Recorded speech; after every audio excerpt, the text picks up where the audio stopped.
Ooh, welcome back to the channel, people. KG is back. Match reaction time. What a game!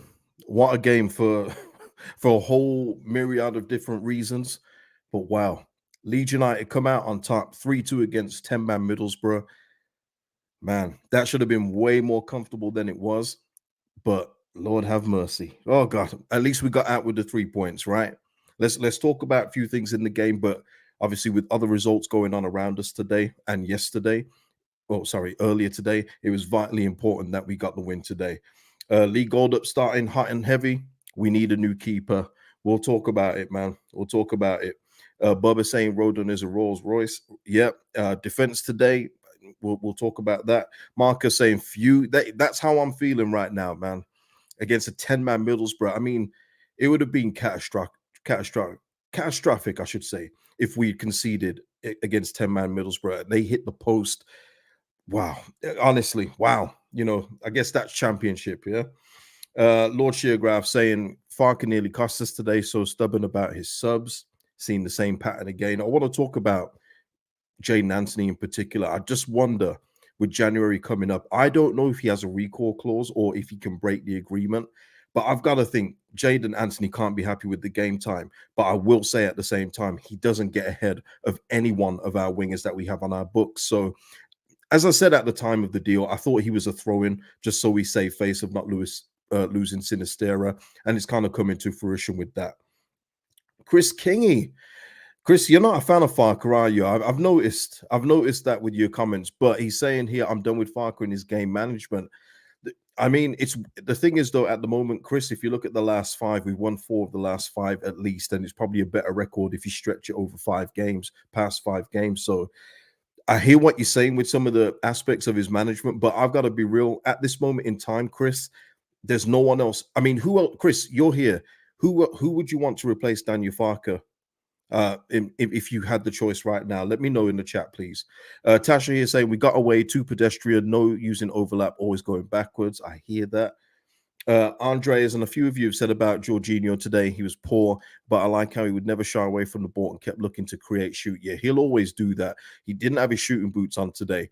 There was that one chance, though, and I'll give the keeper credit here because I know people saying it's a terrible miss, and it is in some sense, but I always reverse it the other way. Ampadu, that was a lovely ball to Jorginho, and he hits it with his right foot and it goes wide, but the keeper actually saved it. And I just go, if it was Meslier that made that save, we'd be saying, what a brilliant save. So I like to do it, both ways as well. He should have scored, but look, yeah, it was a good save by the keeper. Martin are saying 3 points, but poor. I hear it.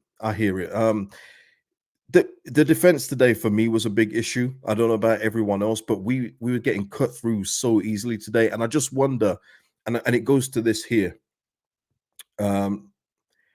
Are we seeing the same 11 too often now? I know that you don't change a winning formula where you don't have to. I completely understand it. But we are seeing at times, I mean, we concede again very early on today. There was 3 goals in the opening 7 minutes.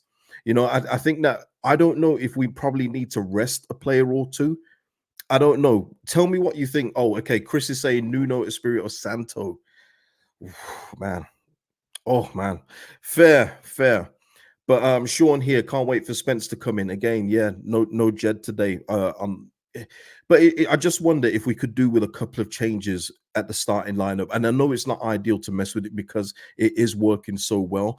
But you can see the middle. Whereas before our midfield was it was like a cheat code. At the moment, we are getting ran through just a little bit too often at times. And I do wonder, with all the international football that Ampadu's played, Glenn Kamara's certainly caught up with Finland and with Leeds United. I do wonder if we could maybe do with a little shuffle. Yeah, T85, I was going to mention Strat today. I thought this was one of his poorest games of the season. And considering he's performed pretty well for us this season next to Rodon, it's saying something. But yeah, he was not good today. Old Git, do you not think Meslier is becoming a bit of a weak link? Old Git, you've been around me for a long time. You know exactly what I think of Eli Meslier, and we will discuss that. And Chris here making a point, though, with Pascal, may not be 100% after surgery. I hear that too. But then that goes on to the manager. He should know that he's got limitations. Maybe he needs to come off after a certain amount of time. Maybe look at this game and think, Pascal, maybe you could do with a bit more recovery time for a game. But then it's who you bring in, Chris. He's not going to use Cresswell. I mean, we've seen this already. It's going to have to be the other one. And yeah, I'd rather take a half decent Stroud, man. He'll be okay the next game. He'll be okay. Um, yeah, I mean, listen, switched on official decision making again, very poor. Yeah, I mean, I don't go on about refs, but Dyke still. I mean, he could have been off before his second yellow. Let's be real, but I don't really talk about refs on here unless it's really egregious.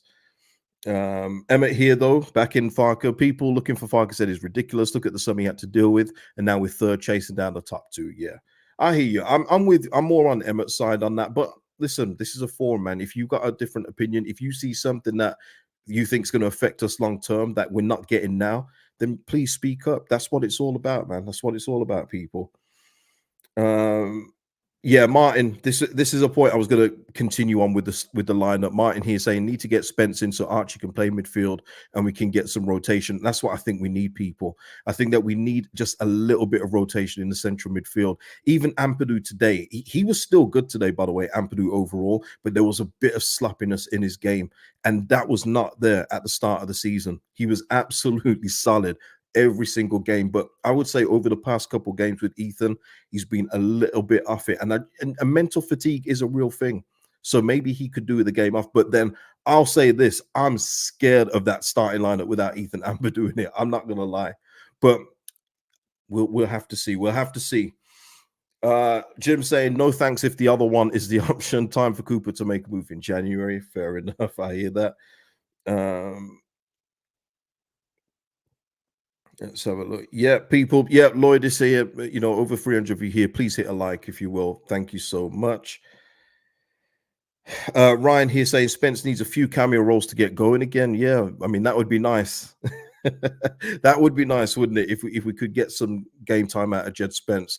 But yeah, I mean our starting lineup is pretty much automatic these days. It doesn't change. And of course, again on the subs bench, something I will mention again. Same subs. The only one that came in, obviously, Furpo out injured, and it's not Ailing that comes back in. It's Jamie Shackleton. So I think going on to the video I did a couple days ago about Luke Ayling's future at this club, I think it's pretty much the writings on the wall that either he's staying behind as a behind the scenes mentor to the younger players, or he may try and get a move in January if he still wants to play regular first team football, because it's not happening here. Even with Furpo going out, Shackleton is back in. I think that's quite telling. Darren here, and that's another one as well. I was going to go with Mateo Joseph here. Darren Wong here saying Bamford on again. This is where I question Farke. Absolutely hear that too. There is seriously, people, there is no harm in giving Mateo Joseph time on the pitch. There is no harm. I said it in the last video. Even if Mateo Joseph comes on for 8 games and gives you no goals, he's not doing any worse than our current striker that keeps coming on and doing the same thing. And yeah, listen, I hear about his hair today. Yeah, he must be inspired by the Eminem edition on Fortnite. That's all I can think of. Maybe it's a last bet. I don't know. I don't care about people's haircuts, but yeah, maybe it's a Fortnite thing. Lord Sheargraph here, just to get this out of the way. Thank you for the super chat. Need to sack Bamford's hairdresser. Chris here, he's not letting go of Nuno Espirito, man. Chris. Nuno would play Joseph. Well, we don't know. That's all guesswork. All of that's guesswork. Arson here say Meslier way too dodgy. Okay, let's talk about the goals. Let's just talk about the goals here.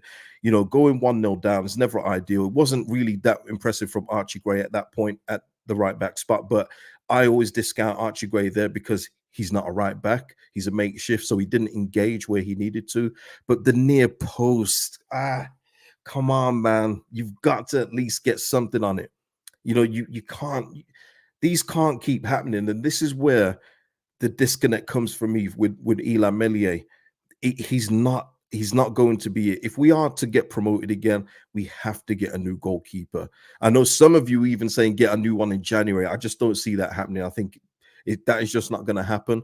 But if the 49ers are really data driven heavy, all that kind of stuff, which it seems that they will see the numbers do not lie, and they do not favor Meslier when it comes to certain shots. They just don't. So I will hope it's something that we address if we do go up, because I will not feel comfortable with Meslier as our number one. That's just me. Listen, you can have a difference of opinion, say this and that. For me, he is just not the goalkeeper for me, and that's the way it's been for the last year and a half. Well, I used to big him up, but opinions change as the facts change, and the facts are he isn't a top goalkeeper. He's a serviceable goalkeeper, and that's proven in both the eye test and the analytics. So you can't argue with both, you know. Um, James here saying not all wins are going to be pretty, but good teams know how to win ugly games. 100%, James. We saw it with Leicester earlier. You know, they almost came out of that with another draw, but that's what happens. They went till the end and they got the win. And it's as you were with everything. Everyone won. We won. Ipswich won. Leicester won. Southampton won. There is literally no difference in the points, people. DOC say Meslier does have issues with certain types of shots on target. Oh my days. Why? Okay, that's tremendous. Fair enough, Doc. You got me.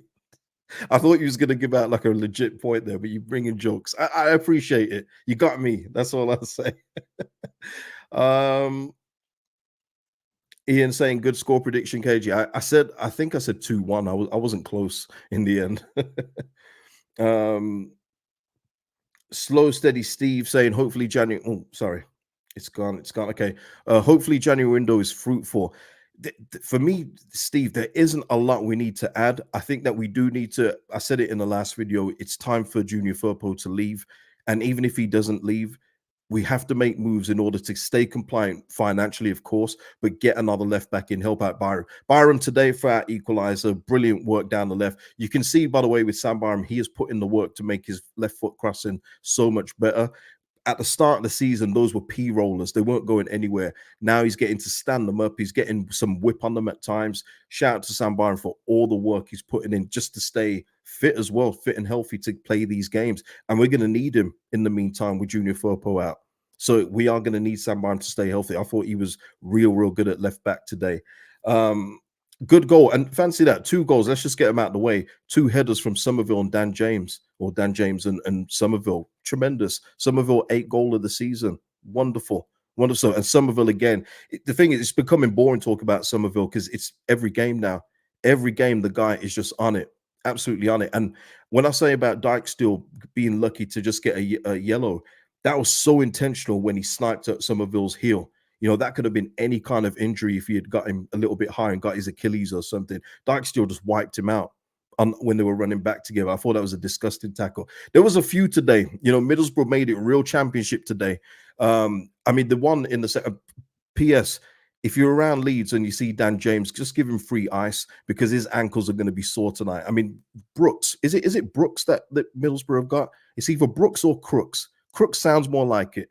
When he wiped out Dan James in the second half and just walked away, I was like, yeah, this is proper championship here. This is real championship football. They don't care about fouls in this division, man. There was no, I didn't touch him, ref. There's no, look at him, he's diving. He just walked away like, yep, you're going to have that one. You know, I understand. I understand. Yeah, Dan James was, again, Dan James as well, another impressive game. This is where it gets hard for Jaden Anthony. Where are you coming in, Jaden? You can't. There is nobody that you can get ahead of in this team. And I just wonder if Jaden Anthony's probably thinking, damn, I'm not getting the game time here. I know publicly they'll always say, I'm here for the team, this and that.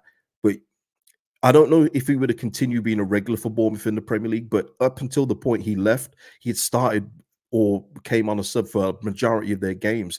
Now he can't get game time at a championship club. SST saying Carrick will be furious with conceding headers from our smallest players. Hope Nanto would head another one. Yeah, it was mad today. And I'll even say about Middlesbrough's second goal, I don't think there's any fault there. Let me know in the chat, people. Let me know in the chat. I don't think there's any fault attributed to that. I think it was just a case of a good ball in. Sam Byram jumps with his man. He loses out the battle, and it's a headed goal. You know, you've seen this goal so many times in the champ. Does anyone attribute any blame to their second goal? I don't personally. Even though Meslier just stood there, you know, like a statue, I don't really attribute any blame to any individual. Let me know if you do in the chat. Dave, Dave saying we have Cinderella in goal at Leeds, always misses the ball. It's a concern for me. I know that his confidence has grown, obviously, with the defense being better in front of him this season, and of course, the quality of the league is not as unforgiving as the Premier League. You saw it when we were in the Prem. It seemed like every opportunity was capitalized on. In this league, you get many chances, but we've seen in the last couple of games we're conceding very early on.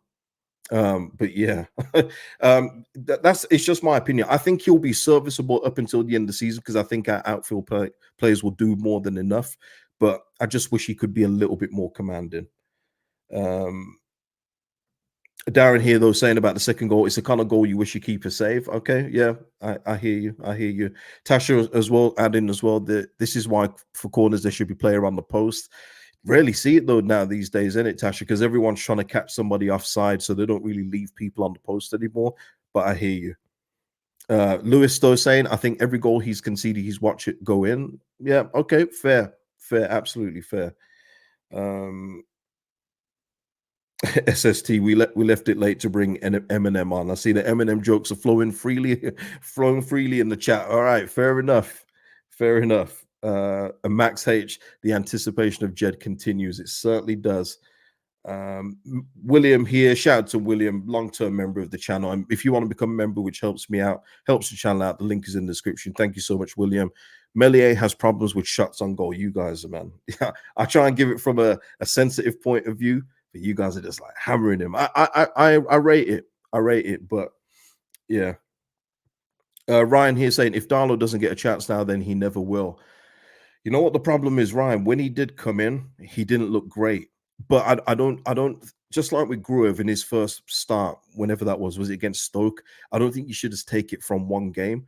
Maybe give Darlow another chance. Just to see what he can do.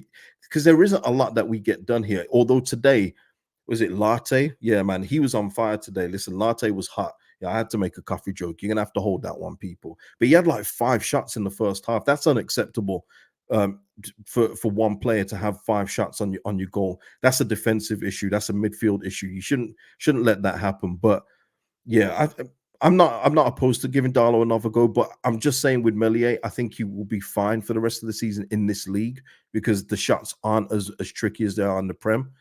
But Premier League, nah, need a new number one, 100%. And it's non-negotiable for me. I don't care if it's ruthless to some of you. That's how it's got to be. We weren't ruthless enough in the Premier League when we were there before, and this is why we're back where we are, people. John here saying the first 7 minutes were absolute anarchy. They were. It was crazy, absolutely crazy. Real championship game today. But these are the kind of ones where I'm glad we came out on top because it could have easily gone the other way, really and truly. Yeah, Nomar is saying here struggled with their press and we lost that midfield battle. Yeah, I mentioned before about the midfield battle, but yeah, Middlesbrough we weren't coping with them today. And even when they had 10 men, they got in way too many times. I think at one point Archie Gray and Sam Bryan swapped fullback positions. Yeah, that didn't work at all. They got a chance from that. No, stick with what we know, people. Let's stick with the formula. Um, let's have a look. What's everyone saying? Okay, Mark here saying not at our level today. Other than that first five half minutes. Okay, our pass and decision was terrible. Second half, even or especially against 10. Yeah. Oh, one other thing as well. Obviously, our winning goal, which was the third one in the end. Joel Perot, Peru, lovely penalty. That's how a tuck man. That's how you tuck it in. That's what a marksman does. Not much of a run up, just some lift on it out of the way of the goalkeeper. That's how you get your penalties done. Love to see it. It's nice that a penalty goes in, and that was 100% a penalty. I don't know what was he, Clark? Remember him at Derby, man. I mean, how are these people still in the second highest division in this country? It's anyway, but yes, that was 100% a penalty too. But he dragged him down like it was rugby. So yeah, yeah, proper penalty, man. Real nice, man. That's the difference you get with a striker that knows where the goal is. 100%. Um, okay, go. Yeah, get out of there. Yeah, Karen here as well saying great penalty from Perot. Yeah, I just had to remove somebody there, and it's because it's so. I don't know why certain people watch fan channels because we're talking about the game here, things that happen. If you're just gonna concentrate on the result, then that's fine. Go and do that elsewhere, or just be happy that we won. But there are things in there that you have to discuss, and we talk about the positives and the negatives of the game. There are many positives in there too, but if you're just going to go blindly and just go, oh yeah, there's no issue here. Let's move on to the next game. Then you're not addressing what you've seen today. I just don't understand how you can take football in like that. I really don't. Um, Spence here saying, "Give us a shout, KJ. I love your show." Well, there you go, Spence. There you go. Shout out to you, man. Ruben here saying the subs continue to come in too late. I think, yeah, but we know what we're getting now with Daniel Farke. He's a stubborn guy, unless someone's got a leg hanging off, half a leg hanging off, he's not going to take anyone off until the 60th to 69th minute. That's when that seems to be his sweet spot of making subs. So it's kind of one of these things where we're getting results, so you kind of have to deal with it until it really bites you in the bottom. But at this moment in time, overall, it's working, isn't it? Uh, Arson, as always, waiting for your Farke impression. I'm not going to do it, man. I'm not going to do it. um, so look, okay, let's just go to the table quickly. Actually, let's go to the results for today. Um, yeah, as you saw earlier on today, West Brom couldn't hang on. Leicester got the win. Southampton standard 2-0 win at home. Ipswich Town conceded, must have conceded late against Coventry. That was 2-0 when I last saw it. So yeah, and of course, and that is it. That is all around us, and that leaves the table the way it was. Everything just the same, and that's why it's vital that we don't slip up. I know Daniel Farke talks about not caring about the table too much at this point, but you do need to care about the table, especially as we come into this very, very busy period, and we need to keep the pressure on the top two. Especially, I'm looking more at Ipswich more than anyone because even with that today with Leicester, I think that it's theirs to lose at this point. You may disagree, but I think it's Leicester's to lose. I'm looking at Ipswich and just saying, let's just stay on their tails. Uh, yeah, I mean, it's going to be interesting, isn't it, Thomas? Middlesbrough versus Ipswich. Yeah, I think Middlesbrough want to bounce back from this one, but Ipswich will want to keep the pace. So, yeah, very interesting game for sure. Uh, SST saying great content, KG. It's not always about the score, it's about assessing how much you might screw it up. Yeah, no, it's just about analyzing what you've seen today. And I just don't get, and I know people enjoy football in all different ways, but I just don't get how you see something like today where we have 11 men on the pitch with the quality we have, and Middlesbrough almost come back into the game multiple times. I don't see why you wouldn't discuss that or just try and gloss over it. That's just not how I deal with football. So if this is not for you, then there's plenty of other places you can go. Nathan here saying, seriously, why are we bringing on Gruev and Anthony with like 45 seconds left of the game? Yeah, I mean, the thing is as well, Gruev is our own player, man. We spent nearly 5 million on this guy and we've hardly seen him. And I just wonder is it that Danny Farke doesn't trust him that much? Or is it that when it comes to the latter part of the game, that's when he feels like only comfortable of bringing him on? But like I say with Jaden Anthony, this is a lone signing that a lot of you said would start in this team. And I said to you from the get-go, please go back when we signed Jay Anthony. I said he is not getting ahead of any of these wingers. Some of you were so convinced, and I think it's the whole it's the optics. He's come from Premier League. He's played a lot of Premier League games, so he's going to come into this team and start. I said it's not happening, and not to say I'm right, you're wrong, but it was just obvious to me because I've seen him play, and he's not better than what we've got. And Sommerville, just imperious again. Love him. Absolutely love him, man. Michael here saying Gray with the game intelligence can easily switch to left back to cover Sam. I don't think so, Michael. I think even at right back, it's becoming a little bit of a struggle overall for 90 minutes with Archie. I would preferably like to see Archie come back into midfield and give the midfield a bit of rotation now Jed Spence is fit. That's just me personally. What I did like from Archie Gray, though, is him just standing up. I can't remember who it was for Middlesbrough, but they had a little tussle before the ball went out. Archie just stood his ground, didn't back off, didn't apologize for falling on him. He just stood up and just pushed him away. And then lovely to see Jorginho Rutter come in and just you say, you know what, mate, you step back a little, step back. Protecting your teammates. Love that kind of thing. Um, Bob's here saying it seems like Farke not fussed about Anthony, so doesn't feel the need to play him. Yeah, with all due respect, he's not our player. And let me just differentiate it again for the people that split hairs. Joe Roden is our best centre back. So there is no one to go ahead of Joe Roden and play in that spot because he is the best one at the club. Whereas Jaden Anthony is not the best winger. So with all due respect to Jane Anthony, and I really do mean it, he's not a priority here. Our priority is to keep hold of Sommerville. Even Dan James to this point, I'm sure he's impressed a few people. Um, Willie Nonto, that will be a different subject, and we'll talk about that in a much later video when it comes to the January window. But we have got players here that we need to keep happy, and they're playing well. It's a whole mix of stuff, and Jane Anthony, I'm afraid, is just on the outside looking in. That's how I see it anyway. That's how it looks. Um, Tom here saying, got question yesterday, KG, about the value of Sommerville. Wait there. Got did you are you saying that you got to ask him a question? I don't know. Let me try and read this out. I told him how much is a promotion worth. He's crucial. Oh, he's absolutely vital. He's absolutely vital, Tom. And this is something I said as well at the in the buy keep bench video, whatever that is, buy sell bench, whatever it is. That I believe that he can put up numbers in this league just from the way he plays. And the thing is, he's exceeded my expectations. I thought he'd finish with like 20, 25 GNA. I mean, he's already on his way to smashing that. If you're looking for pace of what he's doing, he's been brilliant. He's actually been brilliant in nearly every game. There's not one game that I can remember where you go, Sommerville wasn't that good. He's creating something all the time. Or when we're in a bind, when we haven't got control of the ball, he takes the ball up the pitch nearly every single time. He's so crucial to this team. Peter B saying Bamford must be Bamford must be doing Farke's washing and ironing to get on the bench. Joseph will be gone in January. Well, these are things that we're going to talk about nearer to the January window, just to see who's going to leave permanently, maybe on loan. But you also have to factor as well, people, and I know people hate to think of this because I know I do too, but Bamford's on a lot of money. Even in this division, even with the wage cut, he's on a lot of money in this league. So Leeds United are going to want to get, with the money they're having to pay him in this division, they're going to want to get some kind of return on him.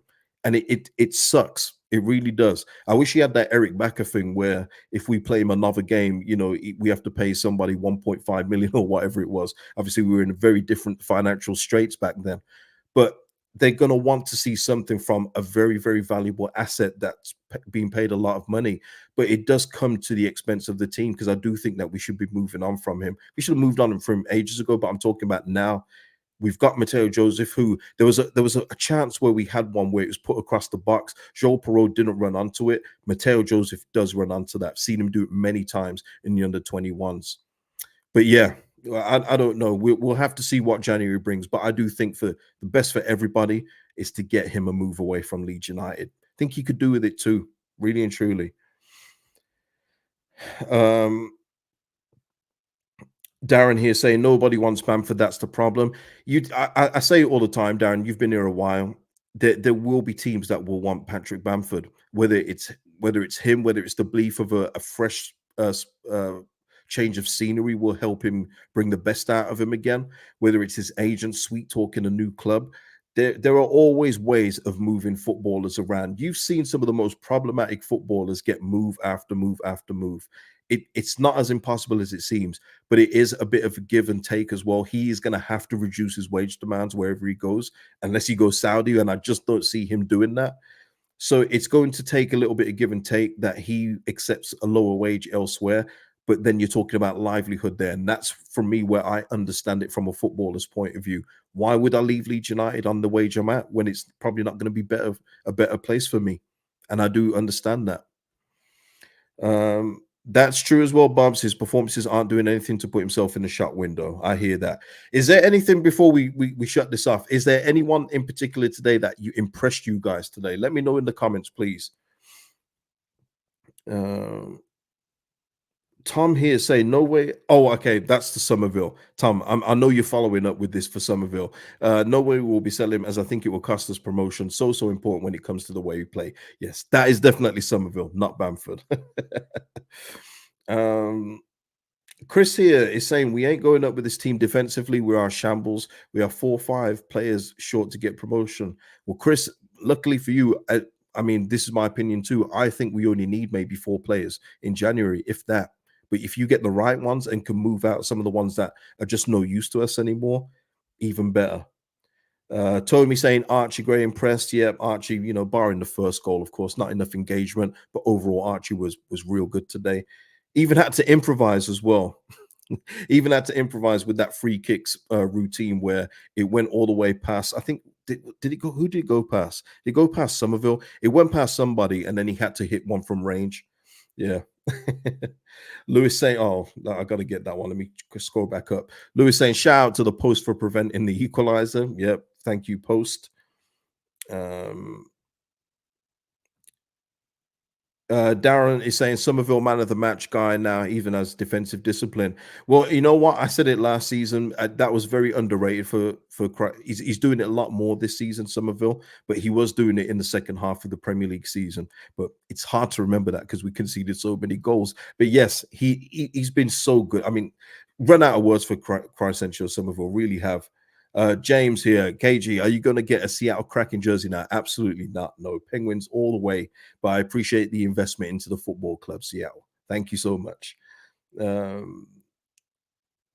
Yeah, Spence, Kamara is class every game. Kamara again today, by the way. Just you know what? That's one of my wishes for the January. Actually, if we could get another midfielder like him, I know that's you know scouts they know where to go, but I would love another silky midfielder like Kamara. I mean, some of the touches today, people. Ah, and that's why it's so hard, and I think that's why Danny Farke's got this conundrum of, well, who do I drop? Do I drop Ampadu? Do I drop Kamara? It's hard to drop one of them, isn't it? It really is. Yeah, Kamara was lovely today, 100%. Jim here saying Somerville, James, Archie were impressive today. Yeah, Dan James too. Keo saying not the post shout out to Roden. Yeah, Roden again held his own today. Really good. I thought in the last game he had a bit of a poor one, but he was back to Joe Roden today. Well, almost back to real Joe Roden peak levels today. Really good. Um, let's have a look. Yeah, the tackle was superb. Yeah. Uh, Alyssa here saying it really wasn't a great performance. No, Alyssa, but you know what? The important thing is, Alyssa, we got the 3 points, and that's what you have to do in this division sometimes. It's not going to be pretty all the time, and that's what we've discussed today. But you know what? The important thing is we've come out with 3 points, which is the most important thing.